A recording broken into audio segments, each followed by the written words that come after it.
Okay, we're going to go ahead and get started, everyone. Thank you all so much for joining us tonight. Again, especially with the beautiful evening that we're all having. I'm sure a lot of folks wish they were outside right now. So hopefully we'll keep things brief and everyone can go enjoy the nice evening on the porch or in your backyard.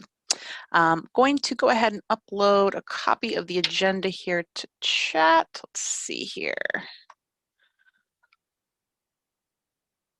Perhaps if chat cooperates this evening.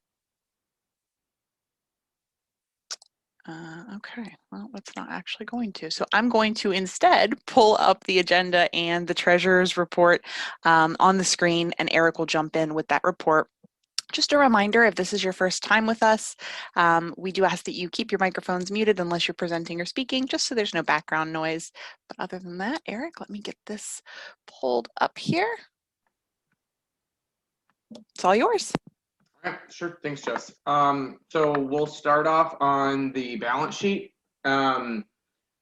So ending at the end of March, we had a little over $3,000 in checking, $20,000 in change in savings, petty cash remains unchanged at $859. Total assets for around $24,000. The thing I'd call out in the fund balances, we did create an education fund. So if you remember back in the fall, we did a fundraiser for the Southwood Elementary School for, I believe it was their recess bags, so they could not have to, they could social distance at recess and all have individual toys. The balance of what we finally got the check back in from Facebook, and the balance of what we paid out to what we had actually gotten received in, we put into an education fund. So we're going to keep that money separate and be able to earmark that for future education related activities that we might have. Any questions on the balance sheet? Okay. Moving over to the income statement, still continue to have, a fair amount of, residential memberships come in. We have not had any business memberships for the year. We've made a conscious decision not to reach out and solicit those from our local businesses to allow them to kind of recover from COVID. We did get a $200 donation from a member, and so that is reflected there. And then we had like I said, the check from Facebook for that scholarship, which was $19.85. So total donations was a little over $2,000. Then at the audit committee's request, we are starting to track the interest income. So the other income is the 34 cents that we've made on interest for the year, or for that month. Let's see. So that brings total income to $2,400. Moving into expenses, we have normal rent and utilities. We did finally pay the annual insurance bill premium, so that's $683 for our insurance. And then we also went ahead, instead of just paying Zoom to be able to host these virtual meetings on a monthly basis, we went ahead and do that for a year, so an annual subscription. So that's what the $280 is for. And then we made a $20 contribution to Ganther's Place for House Suite It Is, which brings total expenses to $1,600 for the month, which is a net income of $798. But for the year, it's a net loss of $4,000. I will say on that $4,000, we did pay out both of last year's scholarship recipients. It took us a little bit longer because of COVID to be able to track them down and to get those checks dispersed. So $2,000 of that is for those two things, and then with the insurance, yeah, that's a little about almost $3,000, $2,700 of that net losses was those things. Any questions on the income statement? All right, great. Thank you. Appreciate it, Jess. Thanks, Eric. Okay, fantastic. Eric, did you want to touch at all on the very kind gesture from our landlord that will impact rent for April, May, and June? Yes. So we did reach out to the landlord to see about getting a reduced monthly rent for because we're not using the space. And so the landlord was gracious enough to allow us to pay a $300 a month rent for 3 months. And so we'll start doing that over the next couple months. So, and then we'll go back up to our 500 usual after that, or unless she's willing to continue the kind of reduction. So we are very appreciative of that as well. Awesome. Thank you so much. Okay.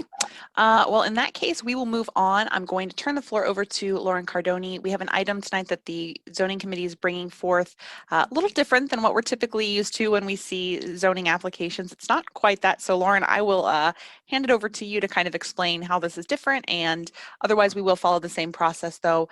There will be 5 minutes for the individuals, the applicants, to present. Then we'll take 5 minutes to gather any questions there may be, and the final 5 minutes for the applicant to respond to those questions. So, Lauren, go ahead. All right, thanks, Jess. So we have, it looks like Ann Little on the line this evening. So we're looking at the property at 27 West Jenkins, so west of High Street. Some of you may remember seeing this property come through in the past. We approved a multifamily development on the site, which is currently under construction. And they are coming back to us this evening because they would like to put a sign at the entrance to the apartment building, and apparently that requires a zoning variance. So I will let Ann take over to explain what specifically they are requesting, and then we'll allow any questions and put it to a vote. I think this is Ann Little. Thank you for allowing us to speak this evening. I think my colleague John White is actually going to start our presentation. Yeah, Okay, thanks, Ann. Good evening, everyone. My name is John White, and I am here with Ann, representing Woda Cooper, to talk about a graphics commission variance we're seeking for a monument sign at our 27 West Jenkins project that is currently under construction. And we're obviously hoping to receive a positive recommendation from Merion Village. I thought it would be easiest if I could just share my screen, if that's doable, to show the site plan, or do you guys have the site plans in front of you? I have them open if it's easier. Okay. I'll see if I can share them. But it might actually be helpful if you are able to explain what is currently required in the zoning code and what specifically you're requesting to be approved. Sure. So that folks can kind of view the site plans with that in mind. Sure. So the monument sign is we're hoping to install in that dashed on the east side of the site there along Wall Street. We need a variance because Wall Street is essentially an alley, and it has a right-of-way width that is less than 30 feet. So according to the Columbus Code of Ordinances, you need to receive a variance to install a sign as we're proposing along alleyways that have less than 30 feet right-of-way. It will be we're hoping to place it at the entry, ingress, egress to our parking lot. Um, Lauren, do you have some images of the monument sign, or I can share my screen if, yeah. So that's the sign that we are proposing. It's 5 feet in height from grade, and about a little under 6.5 feet in width, and a little under 2 feet in depth. So really, the reason we need a variance with the Graphics Commission is because this is going to be placed along what the city of Columbus essentially dubs as an alley.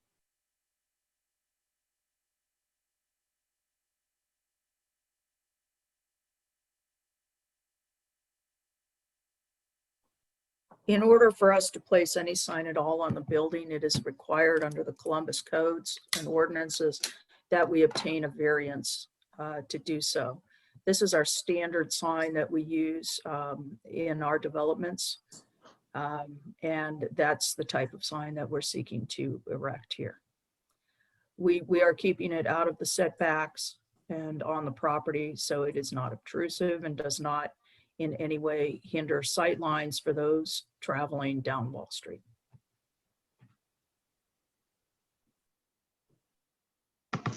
All right. Thank you, guys. So Jess, I think we can open it up for any questions, and just as a reminder, or an update for those who might not have been at our last meeting, we have changed the process around a little bit for how we do these zoning votes. So we will hear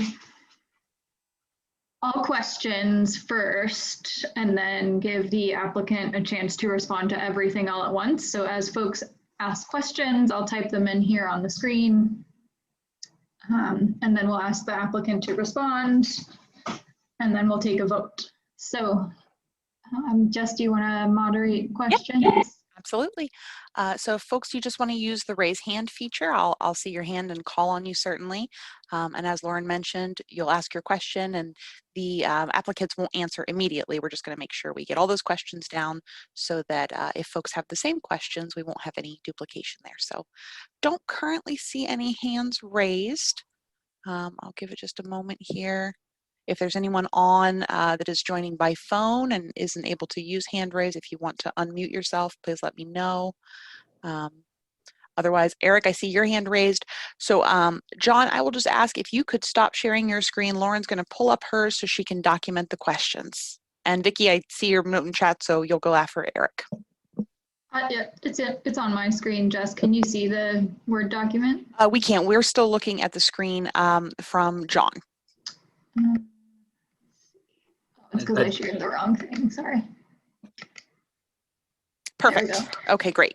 All right, so go right ahead, Eric, and then Vicki, you'll be right after Eric, please. I just had two. One I put in the chat. Will the sign, like will it conform basically to the exterior of the building? Looked like there was some brick and some other kind of materials. And then the second question was, will it impede the sidewalk at all?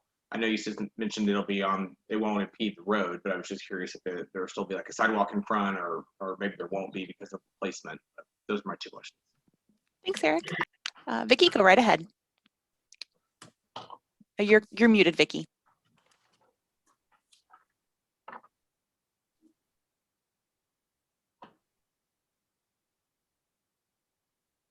It's not here. There we go. I got you unmuted. Okay, go ahead. Oh, thank you. Sorry. How do I do the hand raise? I apologize for, I just can't find it on the screen. Is there an icon that looks like a little raised hand? It's a little different depending on what system you're on, but that's okay. As long as I can see you, and chat was perfect. So you're good to go. Okay, thank you.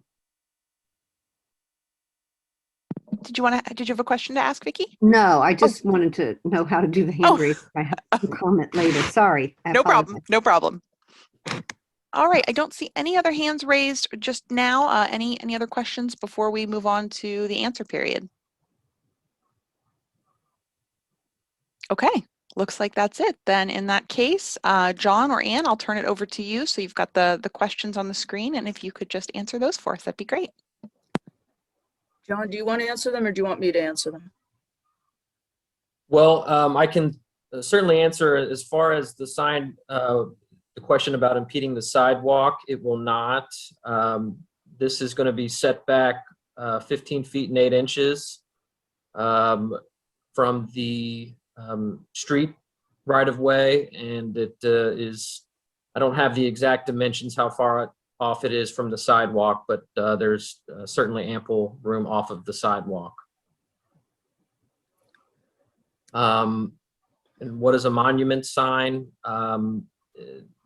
You're essentially looking at it. It's stamped into the ground.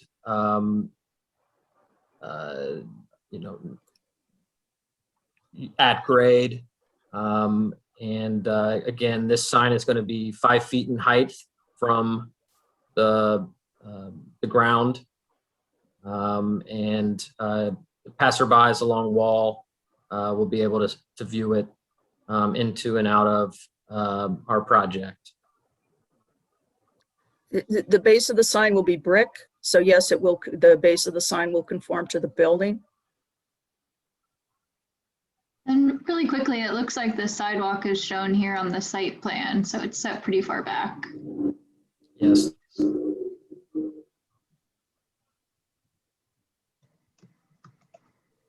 And this is the sketch of the sign.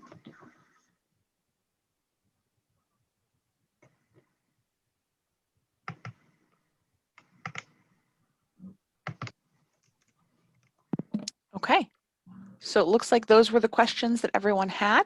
Thank you for those responses, very helpful. So now we would move on and we will actually take a vote on these items. All right. So I'm going to call names as I see you appear here in our participants list, and I'll check them in to make sure I haven't missed anyone. So let's see here. Lauren Cardoni, you're up first. Approve. All right. Let's see here. Allison Wilford. Can you skip us? Yes, we can. Okay. Let's see here. Vicki Rederer. I approve, and Kent is here with me also. Kent. And I approve. Thank you, Kent. Thank you, Vicki. All right, let's see here. Eric Stegmuller. I approve. Thank you. Is Mark with you? No. Okay. Let's see here. Kelly Pertel. I approve. Thank you, Kelly. Kevin Parzich. Approved. Thank you. Kyle Green. I approve. Thank you. Mark Huckabee. I'm for the variance. Thank you. Okay, thank you very much. And Lauren Larrick and Mike Pykuch, are you two together? Yes, and Okay. I'm for the variance. Okay. And Thank you very I much. approve as well. This is Mike. Thanks to you both. All right. Get down here. All right, next name here. Tom Less. Yes, and it's just me. Vicky's downstairs, so. Okay, thanks, Tom. Let's see here. All right, the names have moved around on me a bit, but I believe I captured everyone that has joined us this evening. Is there anyone on who thinks that I should have called their name and I did not? Okay. In that case, we have a total of 11 votes in favor, no votes against, and no abstentions. So this passes. Thank you all very much. We appreciate you considering our request for variance. Yes, thank you. And thank you for joining us tonight and sharing this information. All right. I think the only other thing zoning wise to mention is 440 Daschler. So this was one that came through, I think, a month ago. And we mentioned at the last meeting that there was an update to our overall zoning process where anything that is requesting a variance for an existing condition on the property, the zoning committee will make a recommendation to the board, and then the board will make a final vote that goes to the area commission. So 440 Deschler was fell into that category. So just really quickly, I'll show you guys. It was a proposal for an addition on the back of an existing home, and then a construction of a new garage. The new garage fits within the existing zoning code, but the existing home did not. It was within the side yard setbacks. So in order to do the addition, they had to get that variance on the side yard setbacks. So the zoning committee recommended approval to the board, and the board recommended approval to the area commission. I think that's all I've got. Awesome. Thank you so much, Lauren, and thanks so much for sharing all the screens and making sure everything was visible. We appreciate that. Sure. It looks like Vicky might have a comment. Oh, yep. Go ahead, Vicky. Muted. Get you unmuted there. I'm not able to unmute you, Vicky. Okay. There we go. Do the members still have the ability to vote on these variances? Yes. So the item that Lauren just described, so this is very specific and unusual. If an item comes through that is purely requesting variances on existing conditions. So for example, there were no variances requested for anything new that was being built because Okay. the garage totally conformed. It was just the existing house that's been there for, I'm not sure, probably 100 years like the rest of our houses. Okay. It All did- right. And is that a new process for us? Yes, that just went into effect at last month's meeting, actually. Is that something that should be a part of our bylaws?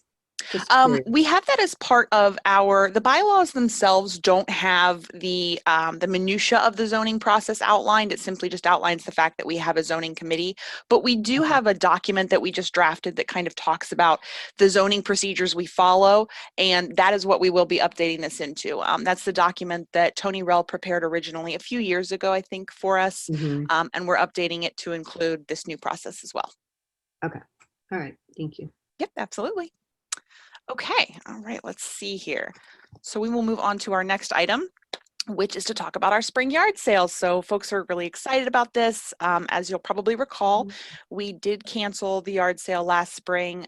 We were kind of at the beginning of the pandemic, and I believe at that time, the state had actually disallowed these types of events. So that sale was canceled. So we are going forward this year. We are following the same protocols and suggestions that we issued for the sale in October of last year, following all of the guidelines from the CDC for safety from both sellers and shoppers. So to make this a safe experience for everyone. But otherwise, if you're a member of the association, you can register for the community map for free. If you're not a member and you're located within Merion Village boundaries, you can register for $5. That application is on our website. I'll go ahead and paste a link into chat as well, just so folks have it if you'd like to get yourself registered for the sale. The deadline to register is coming up here in just a couple of weeks. Let's see, I believe it is Thursday. Make sure I know there's so many deadlines. Thursday, April 22nd. So if you'd like to attend the sale or be on the map for the sale, please make sure that you register before that date so we can make sure to get you included. It does take us a little bit of time to put the map together, and we publish it a week prior. You will also receive a yard sign, one of our green yard signs alerting everyone to your sale location if you're registered by that date. So please make sure that you register. Something we're trying to do, looking for a little feedback from folks who are here tonight. We've contacted Goodwill and could potentially host a donation drive at the info center the evening of the sale. We'd basically open that up for a couple of hours after the yard sale so that folks who were selling that day and maybe had some leftover items that they wanted to donate could bring them by, or if anyone else in the neighborhood is maybe just doing some spring cleaning and wants to donate items, it's a convenient drop-off location. So again, that's something we would probably do for about 2 hours right after the sale ended at the info center. You just bring your items and then you'd take them out of your vehicle and load them into the bins that the Goodwill would provide to us. So the question is that something folks would be interested in if we had a donation Yes. drive? I heard a yes. I heard a very vehement yes there. Yes, That's I a love great that idea.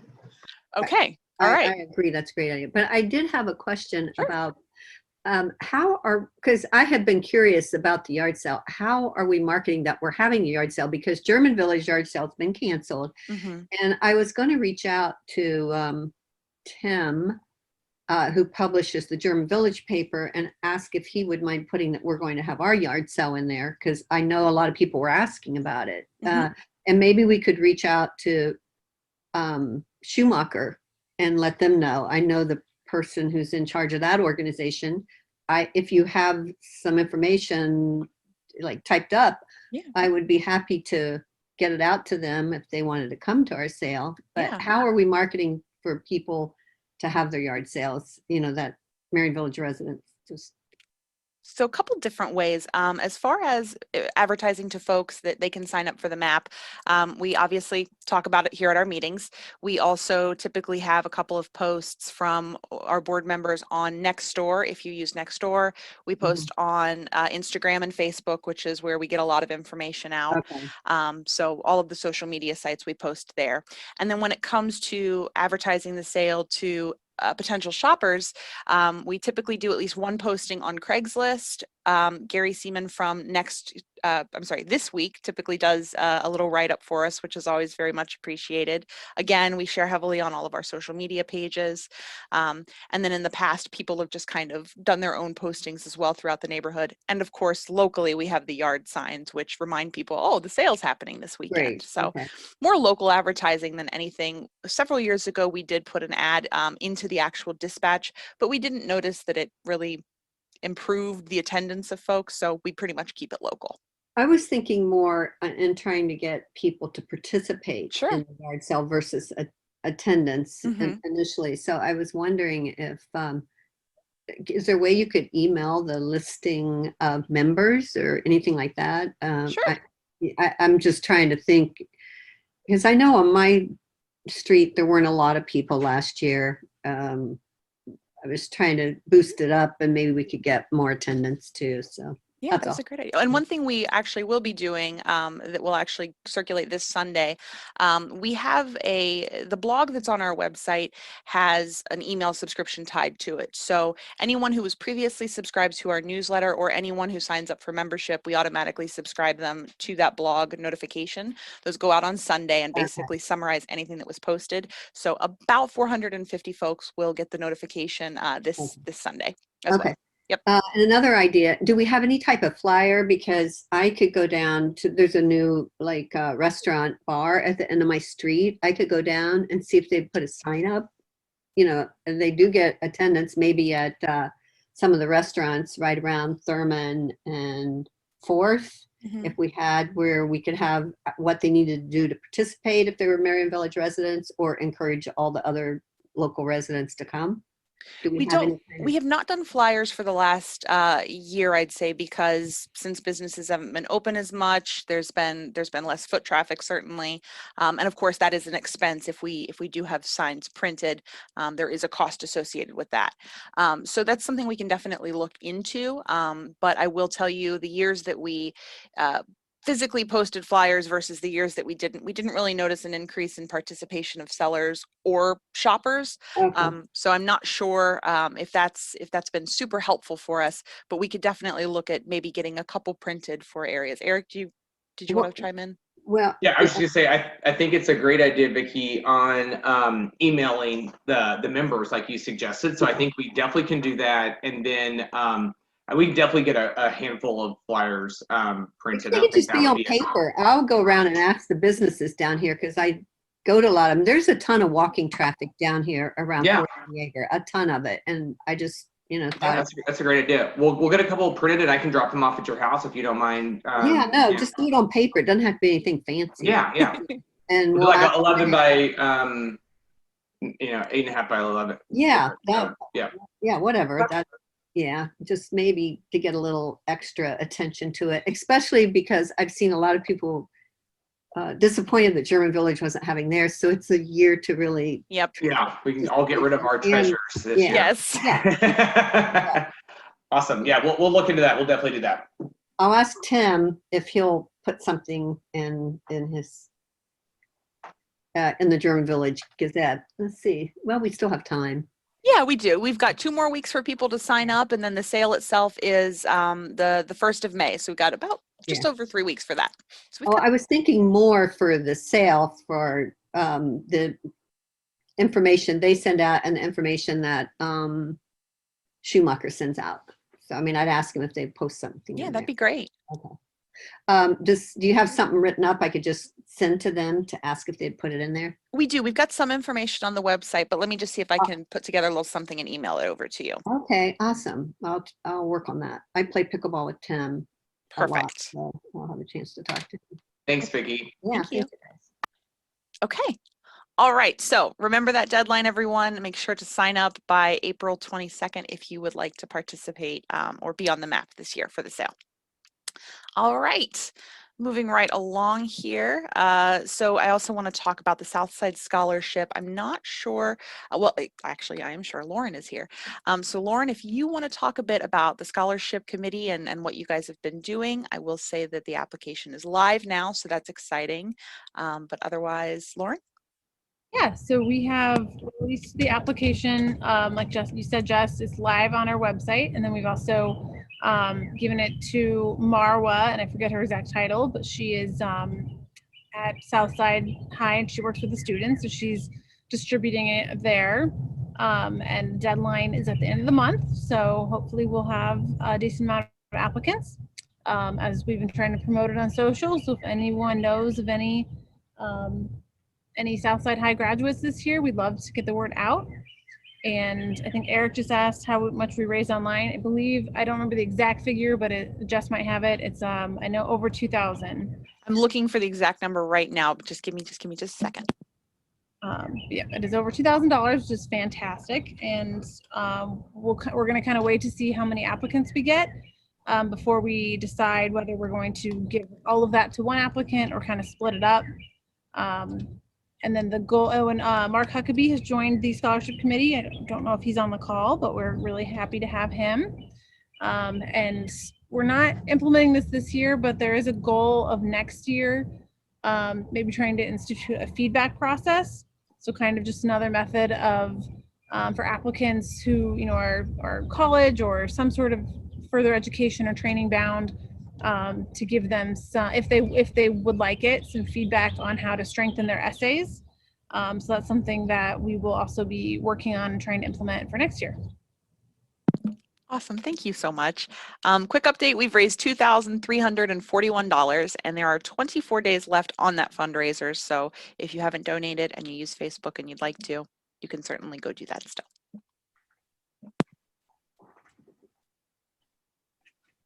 Okay, fantastic. Well, I think that's probably it on the scholarship update, so I will go ahead and close that. I did share a link to the application in chat. If you know a student at South and you'd like to share that with them, it's of course on the website as well, but it's in chat if you'd like to grab that and share it with a student. Okay, let's see here. Next item on the agenda. MVA secretary role. So our favorite point of discussion in every meeting, which I will continue to bring up at every meeting. We are still looking for someone to fill our vacated secretary position. Our previous secretary, Amanda, did move away, so she was no longer able to serve. Her current term, the term she was serving, actually ends this year in December. So if you're interested in potentially joining the board, want to get your toes wet, see what it's like, this would be a perfect opportunity to do so because your term would be less than a year. So you could kind of jump jump in and explore and see if you like it, which you will, because it's great. We're all great. We love working together. If you're interested in nominating yourself, you can do so through our website. We have a form. You just need to be a current member of the association. And then any nominations, we'll of course announce those at our next Merion Village meeting, and everyone will have an opportunity to vote for the candidate. Of course, there is also the option that anyone attending this evening's meeting who would like to nominate themselves for the position could do so now, and we would then vote at the next meeting. But otherwise, we're very interested in getting that role filled so we can have a full board again. Mark, I see. Are you raising your hand, Mark? Okay. No, I was closing my window. Sorry. Oh, no, okay. So yes, if you're interested in filling that role, we would very much appreciate it, and look forward to seeing who will be our new secretary, hopefully very soon. Let's see here. Okay, Merion Village Garden Tour. Allison Wilford is with us. I'm going to hand the floor over to her to chat about the vision for this year's tour application, which is live now. Allison, you want to jump in? Yeah, sure. Turn it on. Sorry if you can hear water running in the background. Retta is doing dishes. I asked her to turn it off. She said she can't. So, yeah, the garden tour is coming up, and we're getting ready to start looking for our gardens. So, if you're interested in helping, we would love for you to help. It's really not too much work, especially this year, because we're not going to do backyards again.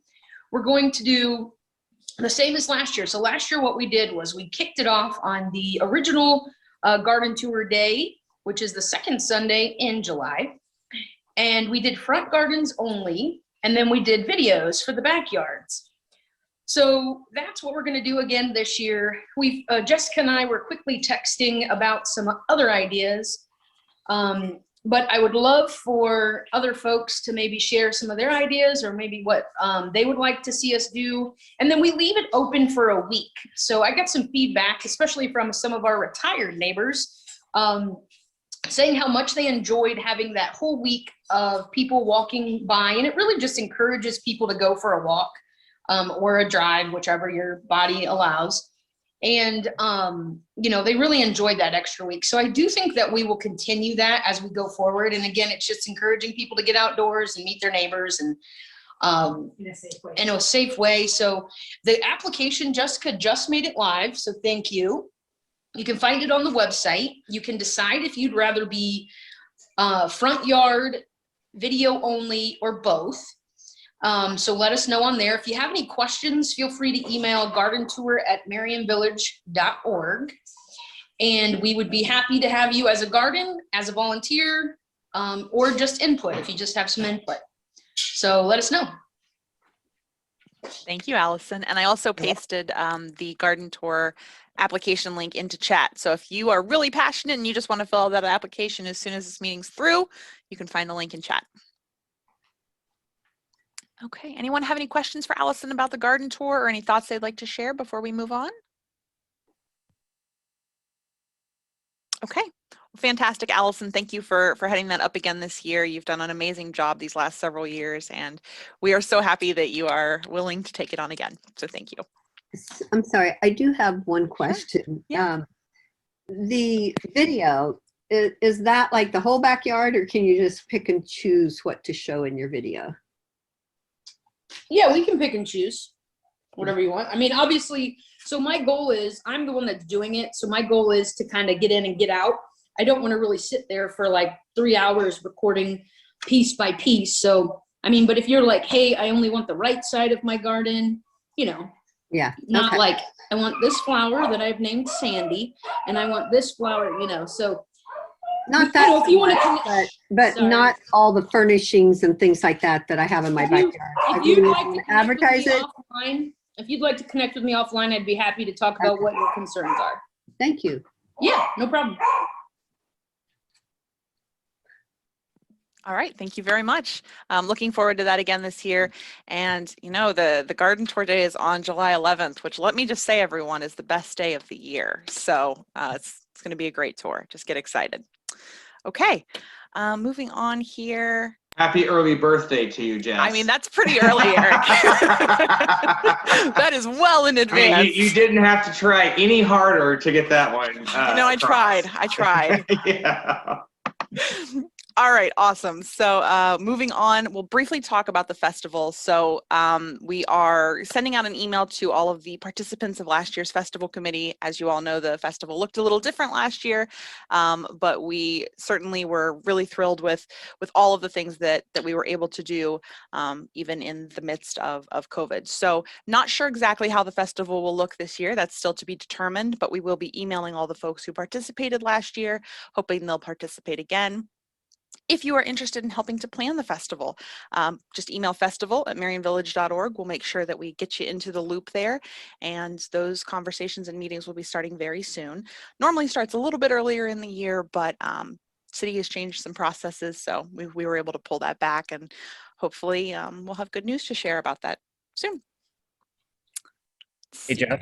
Yes. Mike, I just wanted to say you probably got the same email as I did, since we both have associated with the city, but with some of the new state orders, it's looking like they are opening up outdoor activities, and they're kind of setting the onus of safety on the people running the festivals. So it's looking likely that we could potentially have a festival this fall. Awesome. I did not get that email, so I'm very glad you did. That's fantastic to hear.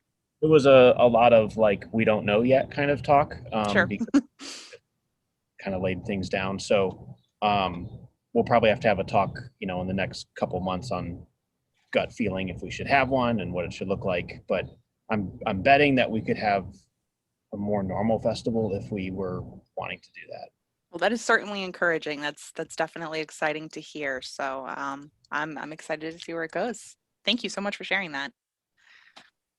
Hey, Jess, this is Tom, and I talked to other Tom too, and a few people have rung me up about summer fun days, if that would happen again, even separate from the festival. I don't know if there's been any discussion about that yet. Obviously, some of it was pretty easy to put together, but just a thought that a couple people have asked me about. At our last board meeting, we kind of talked about the fact that people loved the yoga days so much. The food trucks were awesome. So I think that you're right. That's a conversation that, even if we have a normal festival and it looks like it did 2 years ago, that some of the really cool additions from last year might be nice if those were here to stay. So Eric, did you have something to say? Yeah, I was just going to add, Tom, we had chatted and we're going to, talk with the festival committee once it convenes at their first meeting. But, we were even thinking about using some of the social committee budget to actually pay the instructors to come in potentially, Sure. Maybe do it once a month, first Saturday of the, come up with something right to kind of continue that through the summer, because it was, personally, I loved it, but I think it was very well received. I mean, what were we averaging around 50 plus, every Towards the Saturday? end, it's around 50. Yeah, so I think that was, again, and the food trucks were hugely popular and not hard to do either. So definitely something worth pursuing for sure. Awesome. Well, we're looking forward to it. At a minimum, hopefully we'll have a little bit of information just to share it at next month's meeting, because we're hoping that the festival committee will have had its inaugural meeting by that time. So everybody stay tuned. And again, if you're interested in helping to plan fun days activities or festival activities, whatever that might look like, just shoot us an email. We'll get you involved. Do you know, I mean, you may not know right now, but it'll help me plan. Do you kind of know when the festival meetings will be, or are they through Zoom? Is it in person? The plan would be for Zoom, at least for now, because that's how we're holding all of the official Merion Village meetings. Everything is still being done through Zoom. Day of the week, I couldn't tell you. It's going to depend, I think, on who all wants to be involved in that and availability. But at a minimum, yes, they will be virtual for now. Can you put me down for that? And then that way I'm at least in the loop. And then if it's something I can do, I'd be happy to help. If not, I'll just apologize. Allison, I think last year we ended up doing like Tuesdays or Thursdays, at 6:30 or something. It feels that's kind of about what we did. But we basically rescheduled, every meeting was like, okay, when can everybody meet? Okay, well, Tuesday works for that, Okay, yeah, put me down, and I'd like to at least try to be a part of that. Might not work, but I will loop you in on the email that is going out to everybody that was involved last year, so you'll just be in the loop and you'll know whether or not you want to stay involved. Sounds great. Thank you. Cool. Thanks so much. Jess, I had an idea for something. You can tell me if you like the idea or not. But several neighbors on my street, on a block, a couple blocks from me, used to have a little social hour. Like they would just pick a night and they would all take their lawn chairs kind of out on the grassy part by the street and bring whatever they wanted to drink and just socialize for an hour or two. One time they had homemade ice cream, and I'm real good friends with some people there, and they invited me down. So I thought that was really a great little experience to meet neighbors. So I decided to do it on my block, especially with COVID. So I made up the little flyers and I put them in every mailbox on my block and said, you know, we're going to have a social Friday. Come on out at 5 o'clock. Bring whatever you want to drink. Bring your lawn chair, and we'll just gather in front of my house outside. And we had about 20 people that showed up. Wow. And I've been in my neighborhood a long time, and we've had a lot of new people. And because I park in the garage, I don't go out front a lot. So I miss out on a lot of action because I don't have a front porch. So it worked. They loved it. We had a lot of young people, and I learned we had, 3 families with young kids, and they were able to play together. And it was just a great experience, and they loved it. And they said, "Oh, can we do this more often?" And I'm like, "Okay, but we can't stay in front of my house till 11 o'clock at night because I go to bed early." But they all they wanted to do it. We did it every other week all summer, and we did it up into the fall. It was just really fun, and everybody loved it and got to know so many people. And then I have a little distribution list, and like one of my neighbors has had his garage door open. Another neighbor saw it, and she goes, "Can you call him and tell him?" So it's just really worked out to be a great little experience. And Yeah, I think that's so the cool. people that participated would say the same thing. I wish we could start something like that to encourage people, even if we just pick a Friday and tell people, if you could get someone to be the communicator on their block and just do a little flyer. It was Can I really add something to fun. that? And Like a social chair? I was gonna say, hey, Vicky, would you like to join the social committee? Something like that. it was just the Vicky, I greatest think thing. that's a great idea. I will say a lot of what happens in the neighborhood, if it's not if it's ran by the association, that's just putting more man hours on our board. Yeah. And so what I think is a great idea, maybe they could share this story on their Facebook, just about neighbors getting together. And on our block, I'm kind of the one that always says, "Hey guys, let's do a corner party," something like that. So Yes. I don't think that's necessarily something the board needs to run, but it might be a good idea just to share that as a, hey, here's an idea. It's getting warm. So maybe we could just do that. Oh, what might be good is if we can go out and interview the people when they do it and just get a couple comments and maybe take a little picture. Is that something you want to take on? You can put it in something. Yeah. And Is that something you want to take on? well, I can do it the one we have. I can start with that There one. you go. Okay, send yours Other in. neighbors just had theirs, so.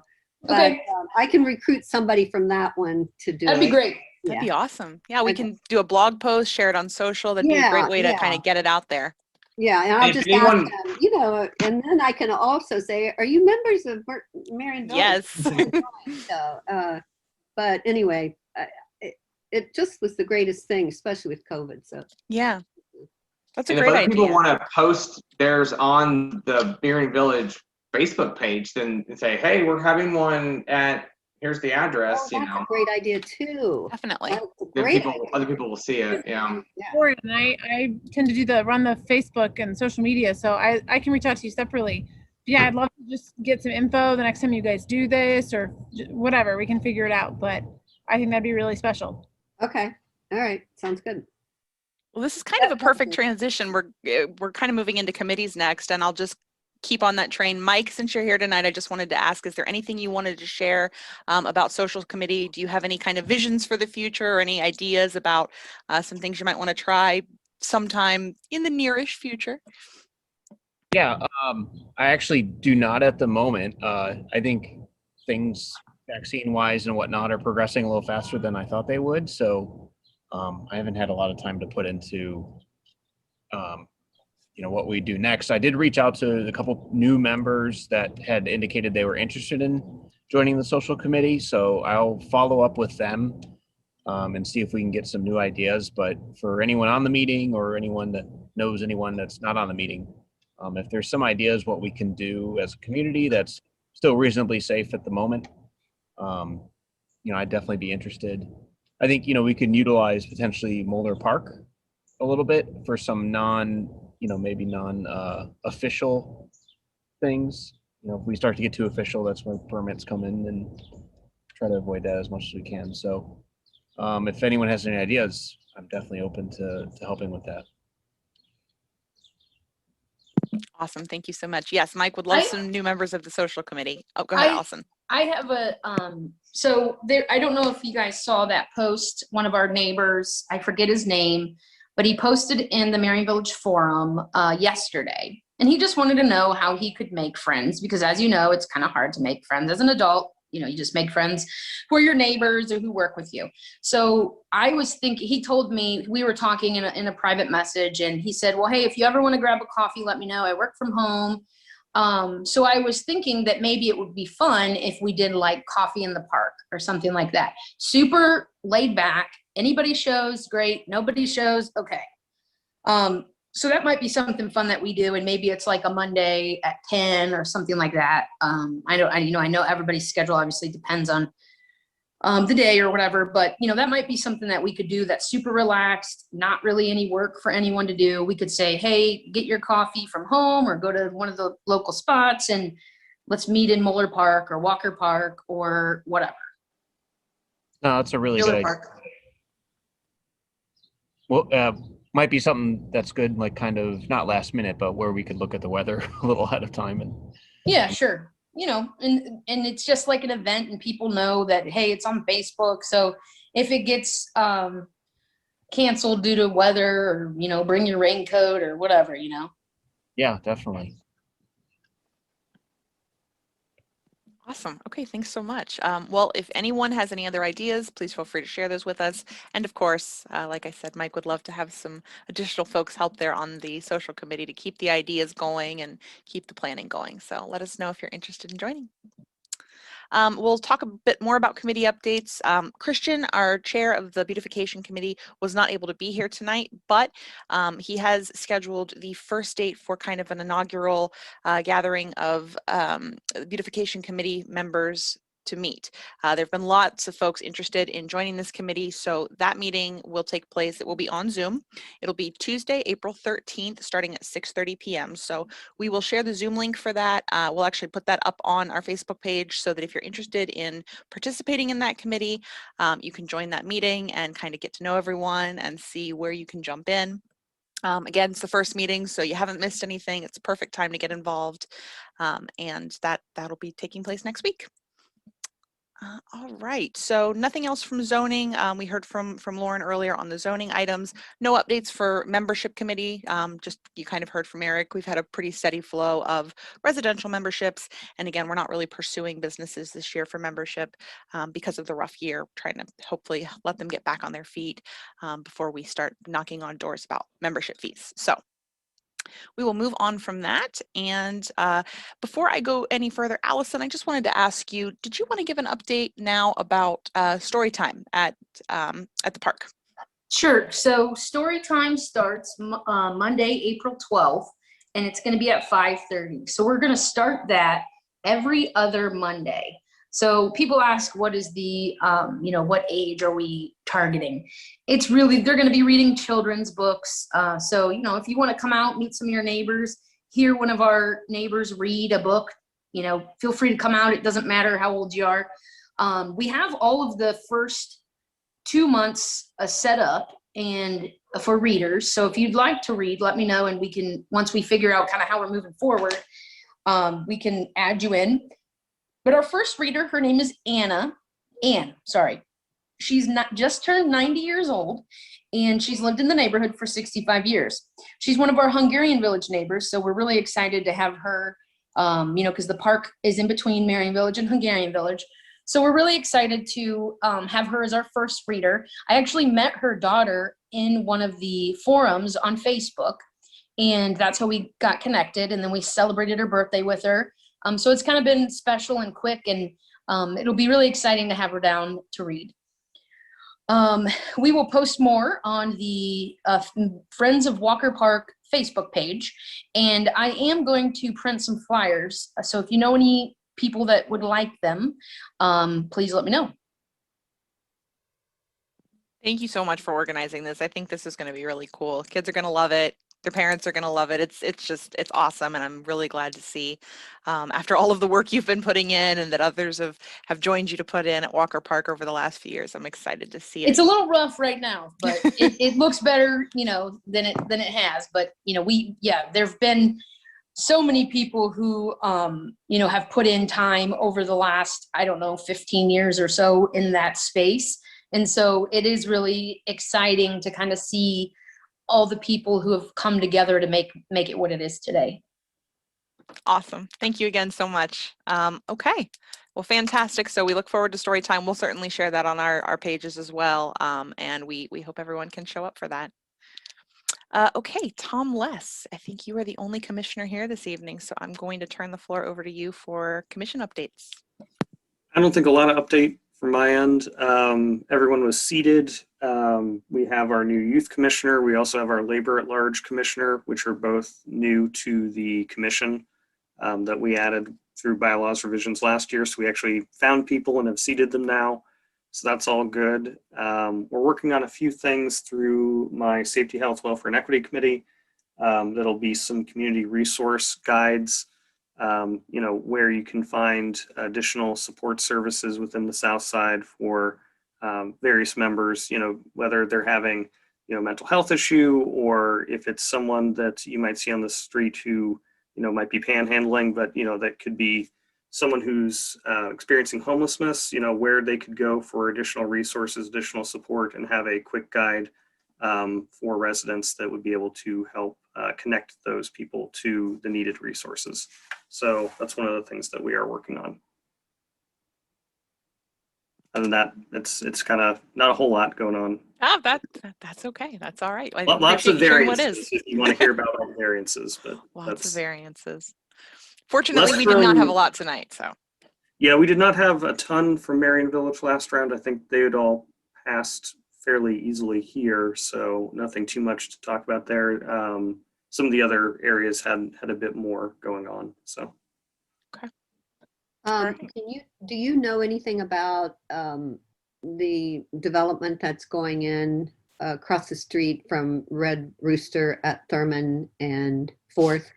Because they're putting 13 single-family homes in there. I don't know if you're familiar with it. I'm not sure if that's one that we have approved. I'm trying to remember 13 and 4. Oh, they probably It's went German through- Village, right? It might have been German Village, and Yeah. if it is German Village, it does not go through us at all. Okay, well, but it's, I mean, it does border a lot of people in Merion Village. So I was just going to say it looks really awesome what they're coming up with. And it's like 13 homes with an alley in between, and they're even going to have houses facing the alley. Mhm. And kind of an alley with the garages in between the 2 rows of houses that face Nursery Lane and Thurman. It looked really nice. Several different size houses, some carriage houses, and then they're going to redo, I think, 2 or 3 existing houses that are there now. So. Interesting. Well, thanks for sharing that, Vicki. Mhm. Yeah, and I just looked, and yes, I'm pretty sure that is in German Village because we actually cut weirdly, and we cut at Nursery Lane. Yeah, no, it's right on our border. German Village. It's definitely in German Village, but it does border Merion Village, so. Right. Yeah. It's a concern to people in Merion Village too. I'm glad to hear that it sounds as though it's being received positive and that it looks good, though. That's They nice. changed a lot from when they started. They originally were going to have like a pull-in open garage with apartments up above and a large number, 500 square foot apartments. That's a big change. It would have been a struggle with parking. There wasn't going to be enough parking.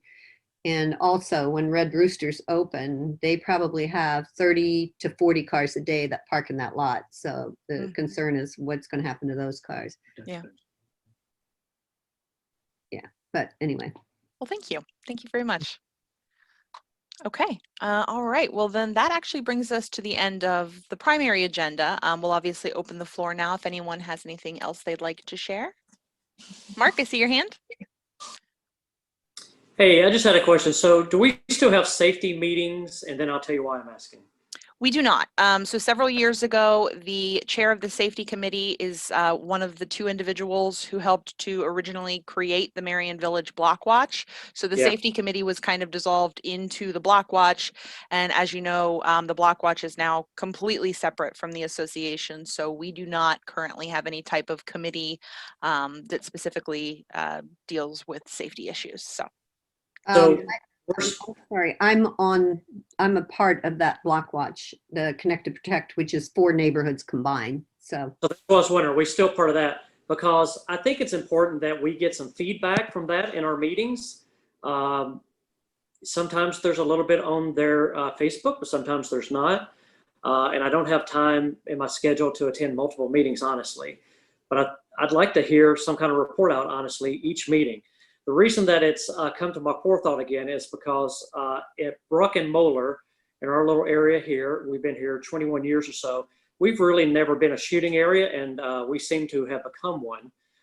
So a lot of the neighbors in each of the 4 directions from the intersection have great concerns, and I don't know that we have a way to know what anybody's helping to do about it. okay. Well, what I would say, we're currently not having meetings right now with COVID Okay. and everything. So, but a lot of people that have issues, they reach out to Dee, and I can get you Dee's information. And when neighbors will reach out to her and let her know what's going on, and she will help them figure out what organizations to go to.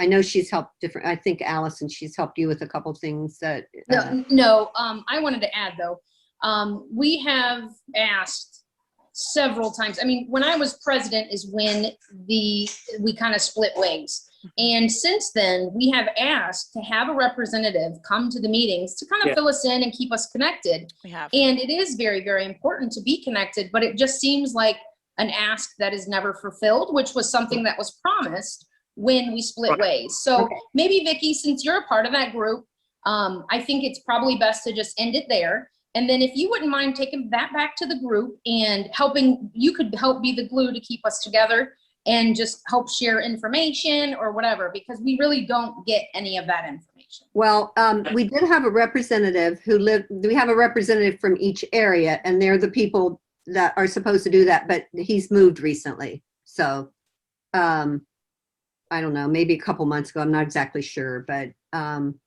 let me get with the group and get back to you. And sorry, I don't remember if he's been replaced yet or not. So Okay.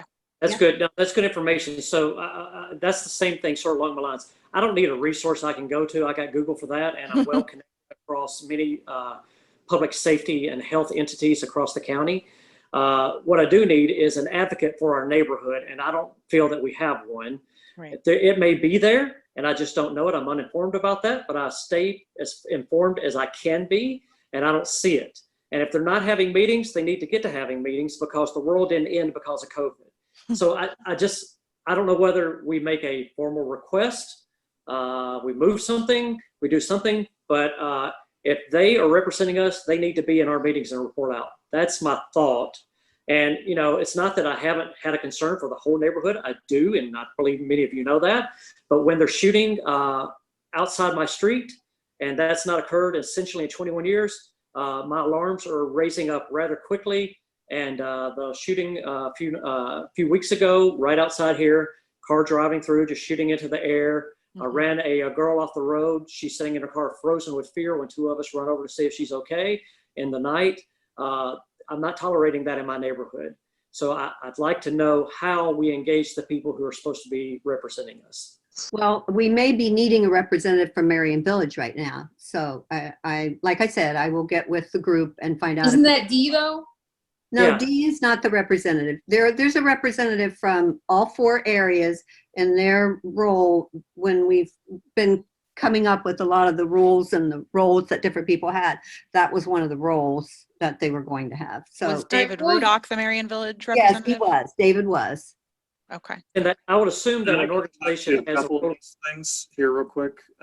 So one thing to note is that the Southside Community Patrol, which is the bike police officers, will be starting up again soon. and that they have a That's good to hear. dedicated route through Merion Village and down towards Reeb.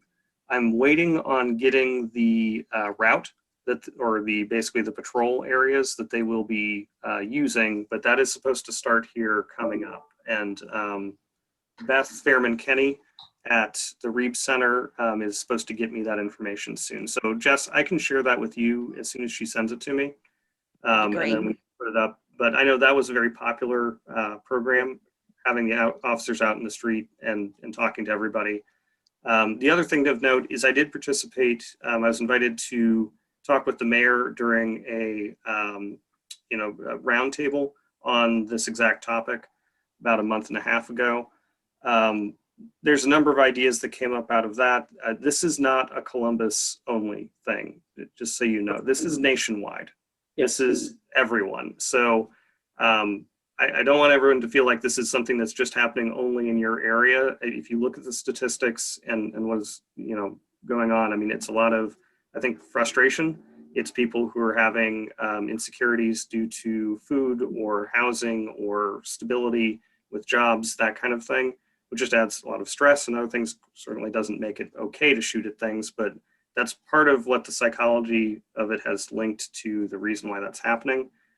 So, there's a couple initiatives through the city that are currently being worked on. One of them specifically that we asked for is a little bit more stability in our community liaison officers. I don't know how familiar with them you are, but certainly in our precinct, I don't think we've had one that's lasted more than 9 months. They constantly cycle out, usually because it's a stepping stone to promotion. Yep. Right. So one of the things that we have asked for that they're taking into union negotiations right now is that they make that a more desirable role. It's a role that people want to be promoted into, not promoted out of, so that we have a better stability of our CLOs, who would also be the ones who could potentially come and give us reports on whatever we would like to hear about. And that actually did used to happen when we had combined meetings. Sometimes the CLO would come in and give us those reports. So, that's something that we can ask for again, although there, like I said, there has been, again, another turnover of that. So those are a couple things that I'm aware of, at least, on the city side. I No, that's can great. say that you can find a lot of information, like we have a Facebook page for Merion Village. There is a Facebook page for the Block Watch, and there is information that's posted there, and next door also with some of the things that are going on in the neighborhood. So. No, I appreciate all of that, Tom. That's great information. I'm very adept and understand those statistics. I work with them daily, disparities and all of that. I actually run a facilitated team at Ohio Health who specifically works within our area here for health disparities. What I'm looking for is the people that we move to represent us, take over from our Block Watch. I've not seen any engagement, and if they're representing us, I want engagement. If I decided to buy a Volkswagen, I expect Volkswagen to do my oil changes and help me when I need it. Same sort of thing. If we relegated our safety oversight to them, for lack of better terms, then I would expect them to come to us and report out and be a proactive member of our community. I don't believe it's acceptable. So Jess, I'd like to formally ask, how do we make an official request of the Block Watch that services our area to deliberately and intentionally do a report out at all of our scheduled meetings? And if the person who's responsible for that can't do it, they should get somebody here to do it. Because again, I don't need Google. I got Google and I got a million resources at my fingertips. I need to know what we're doing in our neighborhood. Not that I don't care about German Village. I'm talking about my neighborhood. Right. So how do we do that? Or is that something that has to be thought about to see if we want to do that? How does that work? Can you help me with that? I moved to vote, and I agree. Well, I didn't know if that's how it Wholeheartedly worked. with Mark. I agree. Yeah, I second that as well. And I will tell you, Mark, we've had those kind of informal communications where we have requested that a representative come to meetings.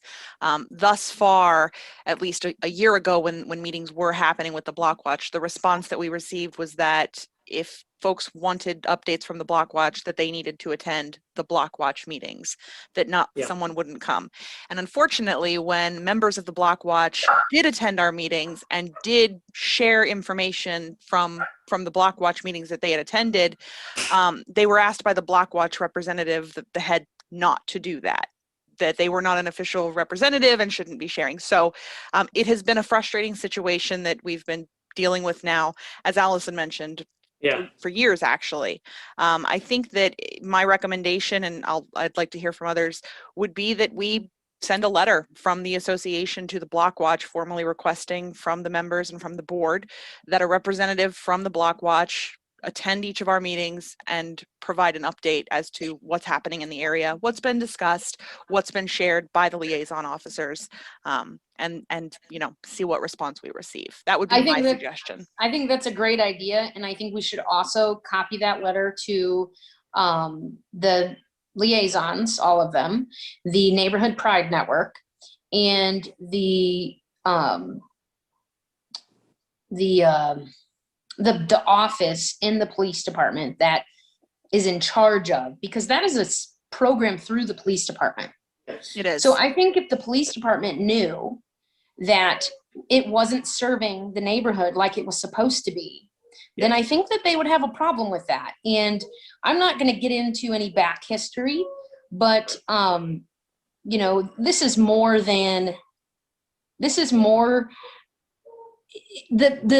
I'm trying to figure out the best PC way to say it. Let's have a beer one day and I'll explain it to you. I think that's a great idea, Jess. As a stopgap here, because we don't have necessarily a Merion Village representative on it right now, I would also say we could just ask the CLO to come to our meeting. The CLO usually will if we request it. Now, I think we should have the CLO, but again, if this organization is officially representing my neighborhood, I expect them to represent it and not be a Google resource. And I agree with Mark. If they can't or won't, then we can start our own again. Yeah. I mean, it's not that difficult. We can have a safety committee. We can have our own Block Watch. I mean, we've done it before. But yeah, I completely agree with Mark. We're not getting what would be expected from them. I mean, people as a whole are not going to take 100% ownership in an area they are not part of. So I have no problem guarding, nor watching, nor reporting, or handling an issue that occurs near me. And I know all of you know that, right? Sure. I'm a nice guy, but I'm a public safety guy, and I'm going to take care of it. But I can only do that for the houses and the neighbors and where we help each other and watch, right? But there's an organization that's supposed to be guiding us, helping us, whatever those things are that the police department says forth. And I don't know. When somebody's shooting outside the window, they've now crossed the line. I can tolerate it every once in a while, but not when it becomes a pattern. 3 or more times is a pattern, and we're in a pattern.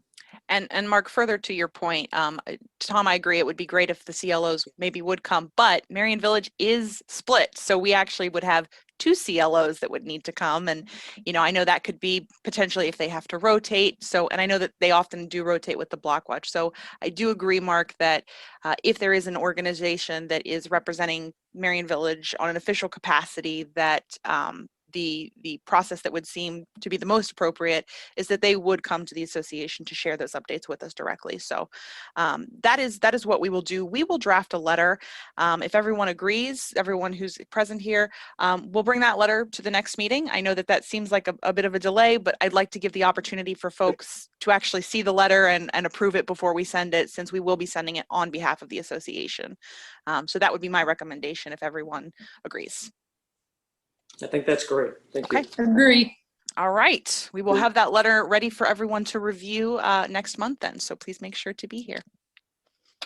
Okay, we're still on the open floor. Allison, you have your hand raised. Did you have another item in addition to? I do. Okay, please go ahead. I do. I just wanted to note really quickly, if you are not familiar with Village Connections, check them out. They have, they help our senior folks live in their homes longer. They also have social events. So it's been really, really important, especially right now.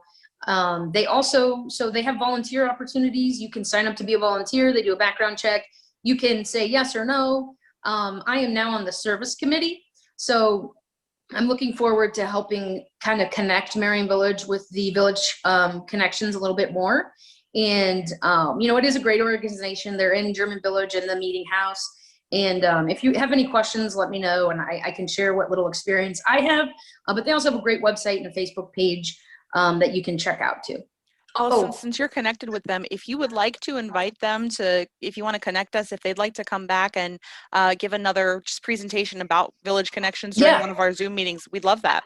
Yeah, I told them that in our last meeting, and she made a note, so I will remind her in an email tonight. Great. Her name, so the new intern, her name is Jillian, and I don't remember his name, but it's maybe director, or his title, it might be director. His name is Donald. I think Donald may be who came to talk to us a couple of years ago, so we'd love to have him back. Yeah, I'll let him know. And then I had one more. Oh, sorry, did somebody have a question? Oh, this is Lauren. I was saying it was Donald. Okay, cool. And then, so another thing I wanted to just make a note of is the new Southside Market. That is being ran by Tiff and Ivan at the Wanderlust Studios. If you are not familiar with their studio, please go over and meet them. They are amazing people doing awesome things in our neighborhood. And the market will start May 1st, and it'll be Saturdays from 9 a.m. to 2 p.m. The deadline for applications to be a vendor is April 9th.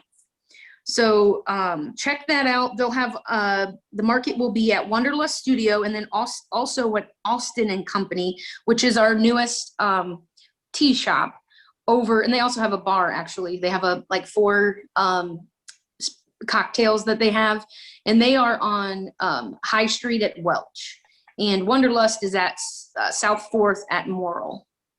It sounds like the market actually launches the same day as the yard sales. So if you want to tell Tiff to connect to me, we could potentially maybe help bring awareness to that as part of some of our promotions. Yeah, that'd be great. Actually, Tiff is not, she just runs the studio, but she has somebody helping her with the market, but I will definitely put you two in contact.